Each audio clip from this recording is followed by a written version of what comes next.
North Korea is, as a dictatorship, they get an A+.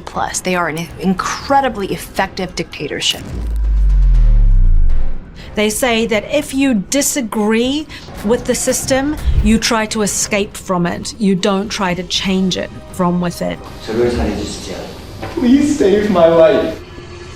What if the way you cut your hair, the moments you laugh, or even your dreams weren't yours to decide? In North Korea, life is dictated by laws so absurd they sound made up, until you see how brutally they're enforced.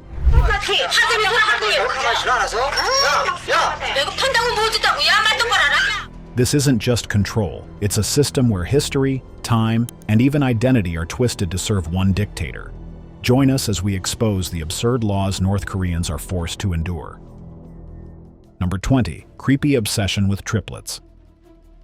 Triplets are so rare that less than 0.1% of births in the entire world ever result in them. In North Korea, that tiny chance is treated like a miracle from the heavens, and the state wastes no time turning it into a national showcase. The regime makes sure everyone sees triplets as proof of its greatness. From the moment a woman is confirmed pregnant with 3 babies, she's rushed straight to Pyongyang Maternity Hospital. This isn't just any hospital, it has an entire department made specifically for triplets, and state media brags about putting moms on planes or trains just to get them there quickly. When the babies are born, it turns into a weird ceremony. Boys are given little silver knives, and girls get gold rings, with the whole thing proudly shown off in state magazines. But here's where it gets creepy. The parents don't take the babies home. Instead, the triplets are packed off to special nursery homes, raised by doctors and nurses until about age 4. The regime claims this keeps the kids healthier, but really, it's just a way to keep them under the state's watchful eye. Even today, with North Korea struggling with low birth rates, the government parades these kids on TV as symbols of its kindness, though it looks a lot more like control than care. Number 19. Basketball, North Korean style. North Korea once decided basketball wasn't exciting enough, so under Kim Jong-il, they came up with rules that sound like they came out of a comedy skit. A perfect swish from behind the arc, where the ball doesn't even graze the rim, was bumped up to 4 points. A slam dunk, normally worth 2 points everywhere else in the world, suddenly became 3 points. Miss a free throw? Your team didn't just miss out, you actually lost 1 point off the scoreboard. And here's the wildest twist. In the final seconds of a game, baskets skyrocketed in value. Reports say shots in the last 2 or 3 seconds could be worth a ridiculous 8 points. These strange rules first showed up in foreign reports back in 2006, but the world really paid attention when Dennis Rodman visited Pyongyang in 2013. North Korea wasn't trying to join the NBA. This was their own made-up system to make games unpredictable and propaganda-friendly. A 2024 NK News investigation confirmed they did play around with these rules, even talking about adding a 4-point line. And to top it off, they let games end in ties. During Rodman's big exhibition match on February 28, 2013, the game was logged at 110-110 on purpose. Major outlets like ESPN, ABC, and The Guardian all confirmed it. Number 18. The Curse of 3 Generations. In North Korea, one person's mistake doesn't just ruin their own life, it can destroy their entire family tree. The system is called Yeonjwaje, or guilt by association, and it means that if you're caught criticizing the government or trying to escape, your parents, kids, and grandparents can all be punished right alongside you. The United Nations has documented countless cases where entire families were dragged off to political prison camps known as kwanliso over things as small as a single complaint. Children have even been born and raised inside these camps, never knowing life outside the barbed wire. Human rights groups estimate between 80,000 and 120,000 people are currently locked away in these political and forced labor camps. Satellite images, defector testimonies, and survivor interviews all describe the same conditions: starvation-level food rations, brutal forced labor, constant beatings, and public executions meant to terrify everyone watching. The UN's 2014 inquiry and later legal studies by international lawyers confirm that this collective punishment is real, not rumor. The result is fear that runs through every household. People don't just stay quiet for themselves. They stay quiet to protect their children, parents, and grandparents. When the price of a single word can erase your entire family, silence becomes survival. Number 17. Portraits above all. Every North Korean household has the same decoration hanging on the wall: portraits of the country's leaders. And no, it's not optional. Since the 1970s, families have been drilled to hang them in the most important spot in the home, keep them spotless with special cloths, and treat them like sacred objects. Leave dust on them? You could be publicly scolded. In case of a fire or flood, you're expected to grab the portraits first, even before saving your own belongings. In January 2020, a mother in Onsong County was investigated by security agents because she saved her kids from a house fire but didn't rescue the portraits. Reports said she wasn't even allowed to see her hospitalized children while under questioning. In October 2024, residents fleeing floodwaters were punished for failing to save the portraits or party documents, showing how deep this rule runs. The demand is everywhere. You'll see the images in homes, offices, train stations, and factories, with officials regularly checking that they're displayed and spotless. It's not just decoration, it's a constant loyalty test, and people know there are real consequences for getting it wrong. Number 16. Faith as a crime. In North Korea, carrying a Bible isn't just risky, it can get you killed. The Constitution may mention religion, but the fine print bans any faith that brings in so-called foreign influence. That loophole lets the regime outlaw real worship completely. International watchdogs and the U.S. State Department are clear. There's no real religious freedom in the country. Punishment for practicing faith ranges from years in prison to forced labor and, in some cases, execution. Pyongyang does keep a handful of showcase churches, 2 Protestant, 1 Catholic, and 1 Russian Orthodox, but they exist mainly for display, and ordinary people don't attend freely. The crackdown has hit foreigners too. In 2014, American tourist Jeffrey Fowle was arrested just for leaving a Bible in a bathroom at a sailors' club. He spent months detained before being released through diplomatic channels. In 2015, Canadian pastor Hyun-Soo Lim was sentenced to life with hard labor and only freed in 2017 due to poor health. Things got even stricter in December 2020 when the anti-reactionary thought law was passed, which put owning Christian material on the same level as smuggling South Korean TV shows. Today, watchdog group Open Doors still ranks North Korea as the #1 persecutor of Christians, estimating about 400,000 believers forced to worship in total secrecy. The U.S. government even reported a case where an entire family, including a 2-year-old child, was sentenced to life in a camp just because officials found a Bible in their home. In North Korea, faith isn't a choice, it's a crime. Number 15. The lifelong job trap. In North Korea, the job you get after school isn't just your first job. It's usually your only job for life. Once you graduate, the state assigns you to a workplace, whether it's a factory, a farm, a mine, or an office, and your food rations are tied directly to that assignment. UN reports describe this system as state-assigned jobs, and people can also be mobilized into shock brigades or mass deployments when the government decides something needs to be built or planted quickly. For example, during the so-called Potato Revolution in the late 1990s, Kim Jong-il ordered farmland for potatoes to be quadrupled, and entire youth brigades were forced into potato fields. Trying to switch jobs isn't easy. Most people resort to bribing officials or paying a monthly fee, known as the 8.3 contribution. This money allows them to stay on the books at their assigned post, but skip showing up so they can work the black markets instead. Human rights reports explain that skipping out on your official job can earn you 3 to 6 months of hard labor in a detention center. Social class also matters. The hereditary ranking system known as songbun decides who gets cushy posts and who ends up in dangerous work. Families with connections pay bribes to land jobs at export companies or food processing plants, while the less fortunate often end up in the harshest mines or remote farms. The system is documented again and again by defectors, satellite images, and human rights investigators. Number 14. The caged internet. The internet in North Korea isn't the internet you and I know. Forget scrolling TikTok or Googling anything you want. For most North Koreans, the global web is completely off limits. Instead, they're trapped inside a government-made bubble called Kwangmyong, which is basically a fake internet designed to keep people blind to the outside world. While billions of people everywhere else are online every second, North Koreans are stuck with a system that holds around 5,500 websites total, and every single one of them is filtered, censored, and built to spread propaganda or basic education. The real internet? That's only for a tiny handful of government insiders, researchers, and loyal officials. And even then, everything they do is watched closely. Back in 2016, a security researcher discovered that only 28 websites were even publicly available. The list included a propaganda-filled social network called friend.com.kp, a cooking site called cooks.org.kp, and a small streaming platform for North Korean movies and anime, korefilm.com.kp. Compared to the billions of sites everywhere else, this isn't connection, it's isolation. It's not about letting people explore, it's about locking their minds inside the system. Number 13. North Korea's phone crackdown. In North Korea, your phone isn't a lifeline, it's a leash.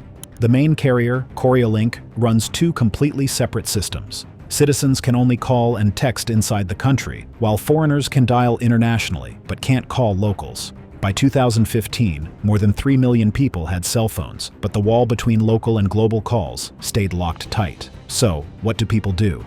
Near the border with China, some risk their lives by using smuggled Chinese phones, sneaking to the riverbank to catch a foreign signal. But the state knows the trick. They hunt people down with jammers, detectors, and raids. In 2025, security agents started using new handheld detectors and surprise sweeps to catch anyone making outside calls. The punishment is terrifying. Making use of outside networks is a crime worthy of prison, or even death. And this goes back years. In 2014, a man in Hesan was shot for phoning relatives in South Korea, with the whole city forced to watch as an example. Phones are seized, users are interrogated, and sometimes entire families are punished. In the end, it all comes down to fear. In a country where the network itself is divided by class and loyalty, making a single call across the border can cost you everything. Number 12. The forbidden names. In North Korea, even something as personal as naming your own kid isn't really your choice. Right after Kim Jong-un came to power, the government sent down a rule. No baby could be named Jong-un. If you already had that name, too bad. You had to change it on your papers. This wasn't a rumor. South Korea's KBS exposed it back in 2011, and by 2014, Reuters published the actual order. Then the rule expanded to Kim's daughter. In February of 2023, parents with daughters named Juche were called in and told to pick a new name. Around that same time, one of the country's biggest propaganda sites even blocked searches for Kim Juche and erased old pages with that name when it referred to someone else. By March of 2025, officials went further, pushing revolutionary names while forcing people to drop names that sounded too South Korean. And you can't exactly argue when a government agent hands you the paperwork. The whole point is to make the leader and his daughter one of a kind. No duplicates anywhere. Number 11. You snooze, you lose.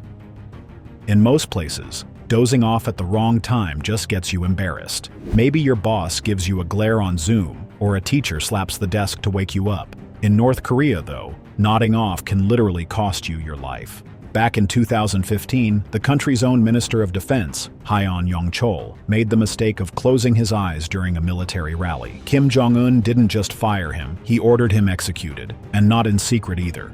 The punishment was carried out in public as a warning that even the smallest hint of laziness or disrespect wouldn't be tolerated. But the madness didn't stop there. Just 1 year later, in 2016, the country's education minister, Kim Yong-jin, was killed in front of hundreds of people, not for sleeping, but for something as small as sitting with bad posture during a party meeting. That slouch was seen as such an insult to the supreme leader that Kim Yong-jin was dragged off, interrogated, accused of being anti-party and anti-revolutionary, and then executed. It shows how fragile life can be under that system, where a nap or a slouch can be twisted into treason.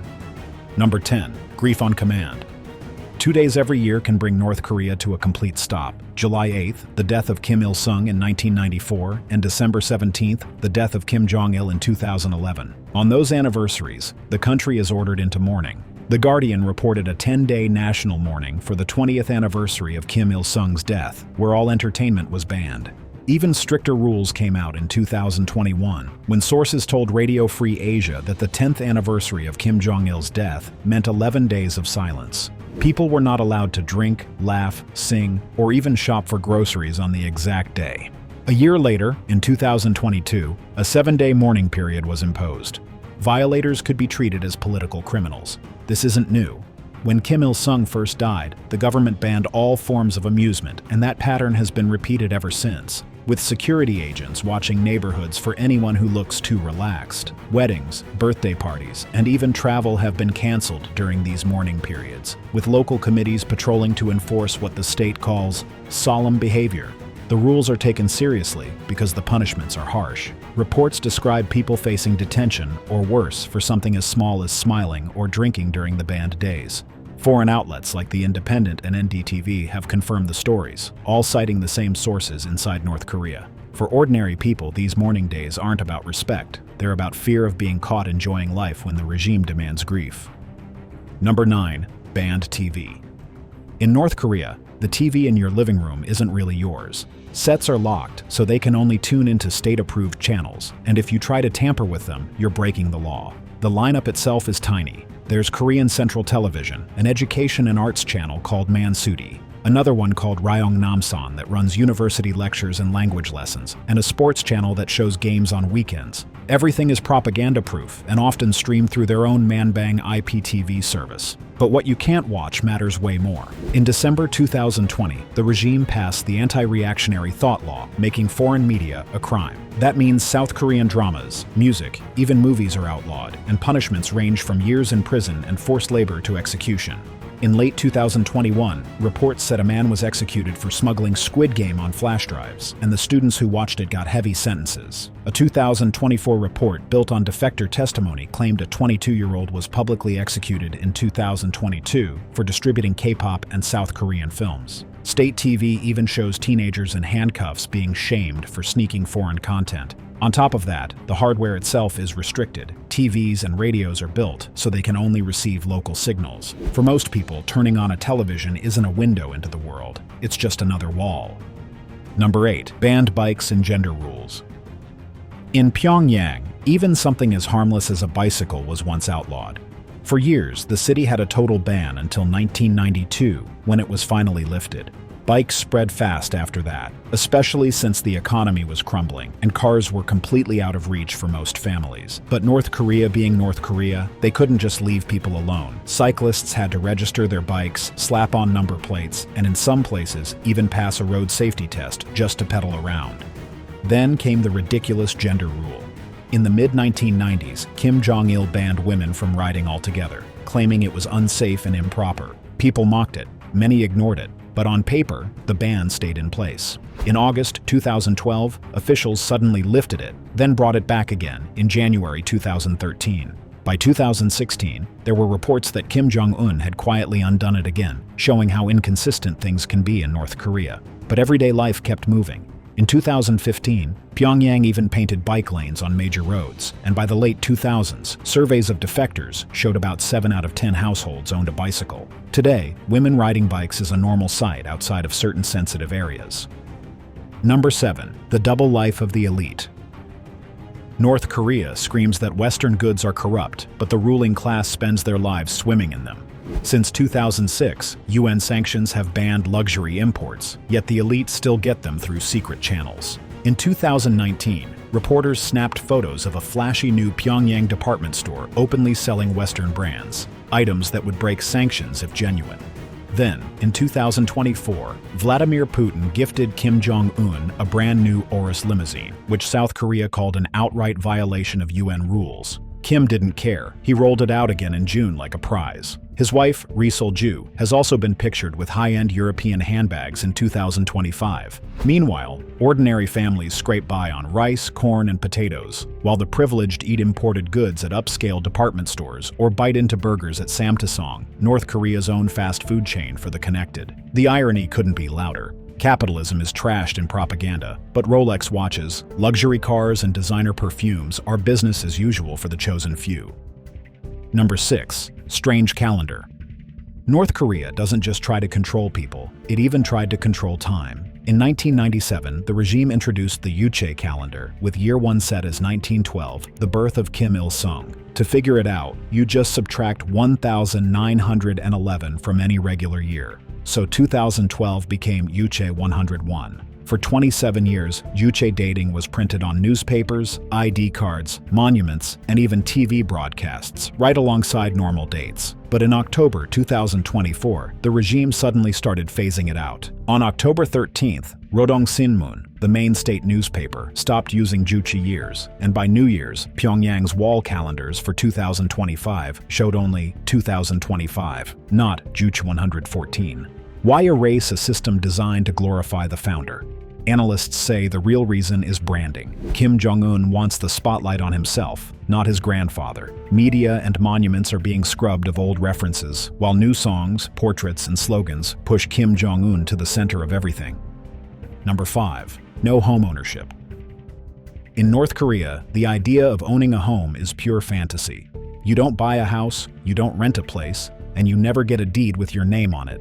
Everything belongs to the state, and what you're given is basically a permission slip to live there, handed out based on your job and loyalty score. Officially, housing is collective property, so buying or selling is illegal. But of course, people found a way around it. There's an underground housing market where apartments are swapped for cash and bribes, and local officials look the other way, until they don't.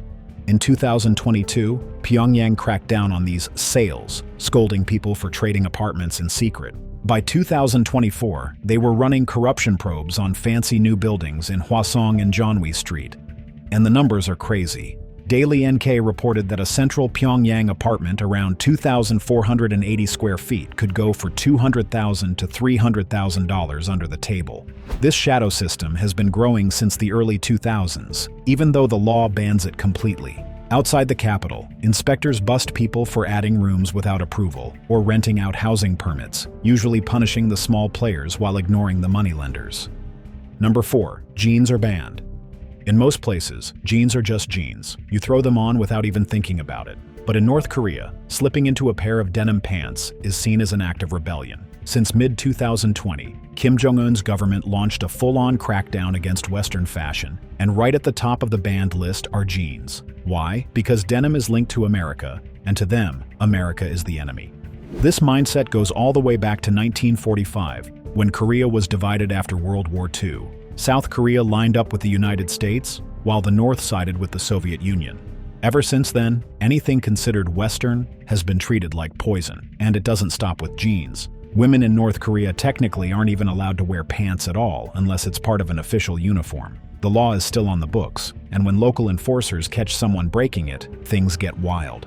Members of the state-run youth league have the power to question women on the spot and even force them to write out confessions for the crime of wearing trousers. But here's the kicker. Sometimes they'll go further and literally announce her name, her home address, and her workplace over government loudspeakers, basically humiliating her in front of the whole community. So yeah, while fashion trends come and go around the world, in North Korea, the wrong outfit can ruin your life. Number 3. Military service is compulsory.